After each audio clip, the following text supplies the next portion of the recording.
Yeah. All right. Dr. Raphael James. Anyway, I've mentioned your name, but we would like you to mention your names yourself. Okay. My name is Raphael, Dr. Raphael James. I work with the Center for Research, Information and Media Development in Lagos, Nigeria. I assume you are Nigerian, aren't you? Oh, sure, I am. A proud Now, one. what is the interest of your center? Or what are the interests? Basically, we were taught to do research on different topics, historical topics, political topics, and media-related topics. But for now, we have narrowed our focus to documenting Nigerian history from all perspectives inclusive.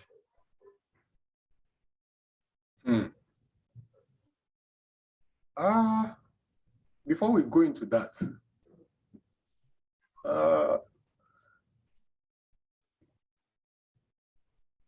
how was growing up like? Your own growing up? Yeah,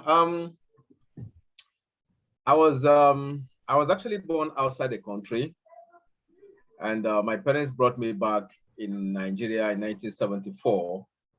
And because my parents wanted me to understand the Igbo language, where the tribe I came from, they asked me to stay in the village with my grandmother and my auntie. So my first 2 years was a little challenging to me, challenging in the sense that, one, I couldn't speak the Igbo language. Two, I wasn't even speaking English language. So communication was horrible. So most times I ended up using sign language to communicate. But after then, I kind of fitted in to the best of my ability, to the point where, I could actually sit for Igbo language in the general certificate examination. And I can now write, I even write Igbos very well now, and I speak it very well. So beside that, I grew up in what a lot of people in my community term as strange. Strange because I was doing things they were not used to. It was when I came back to Nigeria, I started collecting stamps. Of course, I wasn't aware of stamp collecting, for example, while I was over there. But then when I came, and because I was now in the village and my parents were in Lagos, and occasionally they write letters and send letters to me, then we didn't have email. For every time I picked up an envelope and I noticed a peculiar stamp on it, I developed that interest to start collecting those stamps. So I went into the collection of stamps, collection of coins, currencies, and marbles. I started collecting marbles. Marble was an in thing for every young person then growing up. I think we used to get marble from Jet detergent. But you see, the difference there was that while my mates were using the marbles to play game, I was collecting and keeping. In fact, as I talked to you, I have over 500 marbles I collected from way back in the 70s. So that's why I said that my growing up was a bit strange compared to what others were doing. I was also very good in sports right from my primary school days. And because I have this athletic body, it actually encouraged me to go into long distance running. And eventually, when I finished secondary school and I moved down to Lagos, I went into boxing. I joined the National Stadium to train as a boxer, which I did for about 5.5 years.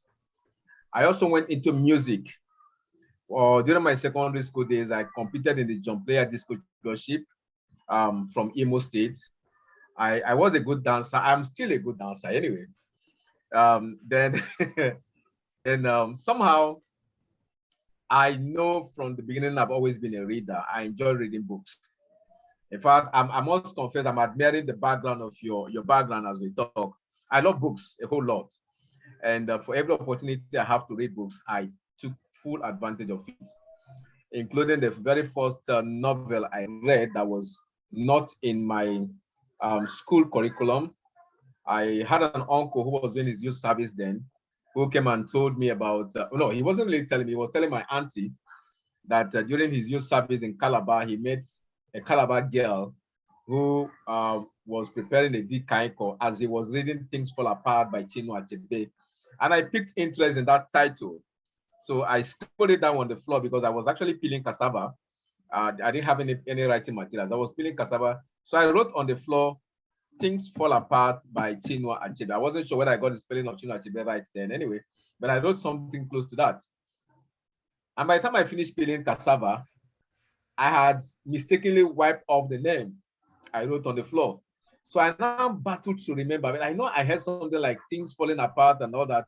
So the next day when I went to school, I went to the bookshop, the only bookshop we had in my village. And I asked the man there, I said, please, do you have Chinua Achebe by Things Fall Apart? And he said, no, that he has never heard of it. But he wrote it down that once he goes to Umuahia, which is the next major city to my village, he was going to search for it. And luckily for me, he bought Things Fall Apart for me. I think he bought it for 18 kobo. I still remember the price because I still have that copy with me. He bought it 18 kobo and I read that book. I was highly fascinated with the story. And I've always said that Things Fall Apart actually molded my lifestyle a whole lot because when I read it, I said, okay, every other thing that I think my father was doing that I didn't like, just like Okonkwo did with Onokad, I wasn't going to do it. And that's why I said it actually molded my lifestyle. You must have had a very interesting youth life, right? Yeah, now, exactly. By the way, what do you read in the university? I studied psychology. Because I guess so. Now, how come your interest in the library and museum?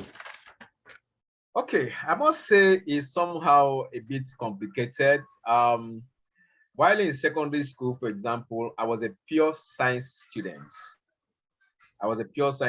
But somehow I think in my class 3, that was just when we had class 1 to 5. In my class 3, my chemistry teacher got pregnant and stopped coming to school. My physics teacher, I had a little challenge with my physics teacher. So every time I walk into his class, he would drive me out of the class. So with chemistry and physics out of the way, I learned at that point in time that I have to move back into the arts. And interestingly, there was this beautiful youth corps lady that was sent to my school to teach literature.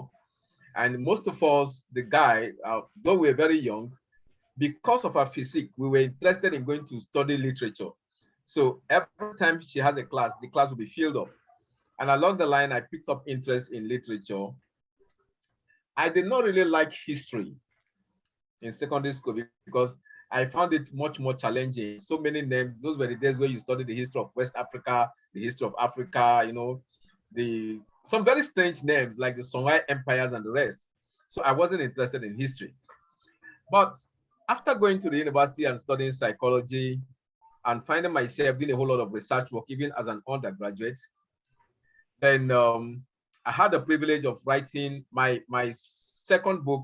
I wrote 2 books during my youth service year. One was a book I actually started during my secondary school days.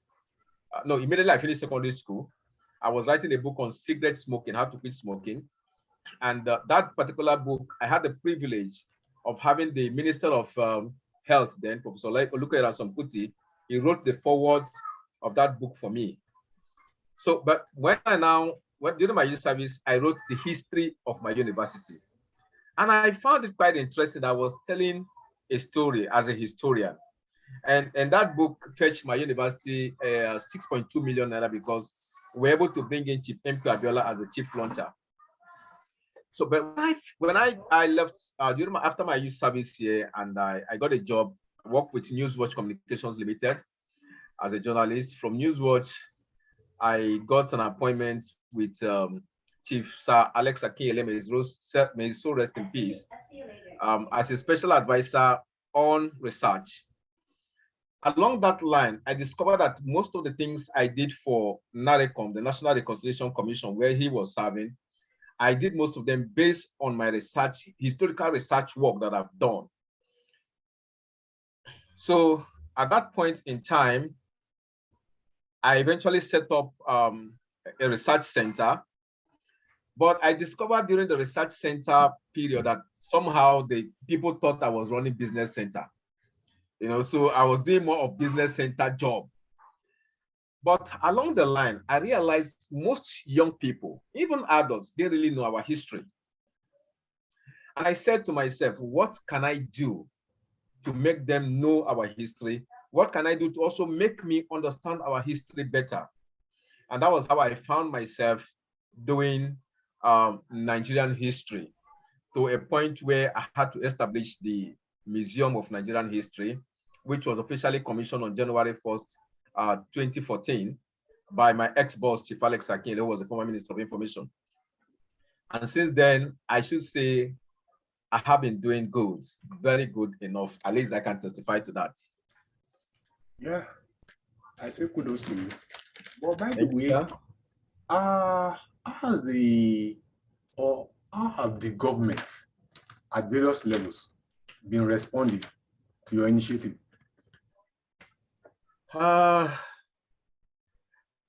Local government, state government, federal government, none of them have pretended, I use the word pretended, to even prove that they know that I'm existing and they have seen what we're doing.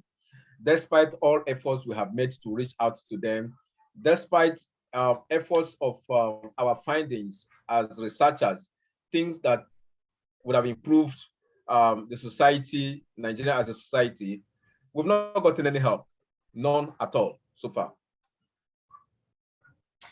So how do you gather funds to do all these things?